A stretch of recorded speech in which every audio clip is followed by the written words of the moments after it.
Патшалардың патшасы Сұлтанмахмұт Газниден шығып үнділермен соғысқа аттанған еді. Үнділердің өте көп әскерімен бетпе-бет келгенде көңілі түсіп абдырап қалды. Сол сәтте әділетті сұлтан бір уәде береді. Егер бұл әскерді жеңсем, қолға түсетін бар олжаны жоқ-жітіктерге таратып беремін деді.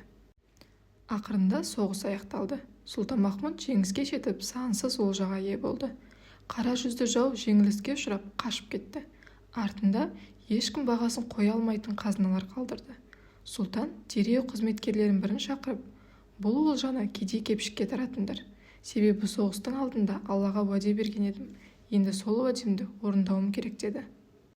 Барлығы қарсы шығып, мұншама байлықты, осыншама алтынды бір уыс кедейге таратқанша, әскерлерге беріп, оларды қуантыңыз. Олар дұшпанға деген ызасын күшейтіп, келесі соғысқа дайындалады.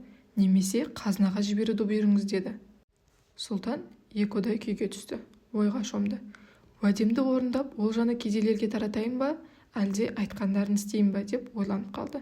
Сол сәтте Эбул-Хусейн есімді ақылды бір міскін әскердің арасынан өтіп бара жатты. Сұлтанмахмұт оны алыстан көріп, мына міскінді қасыма шақырыңдар. Мен оған сұрақ қойып, не айтса соны істеймін. Өйткені ол не әскерді, не патшаны танымайды. Сондықтан шындықты айтатын болады деді. Эбул-Хусейнді жанына шақыртып, жағдайды толығымен түсіндіріп берді. Міскін былай деді: сұлтаным, енді екі істің бірін жасау керек. Егер бұдан былай Аллаға ісің түспейтін болса, уайымдама. Олардың айтқанын жаса, уәдеңді ұмыт. Бірақ тағы бір күні Аллаға мұқтаж болатыныңды білсең, ұял, оларға ерме, уәдеңді орында. Алла саған көмек беріп, жағдайыңды түзеді. Демек, өз міндетін атқарды.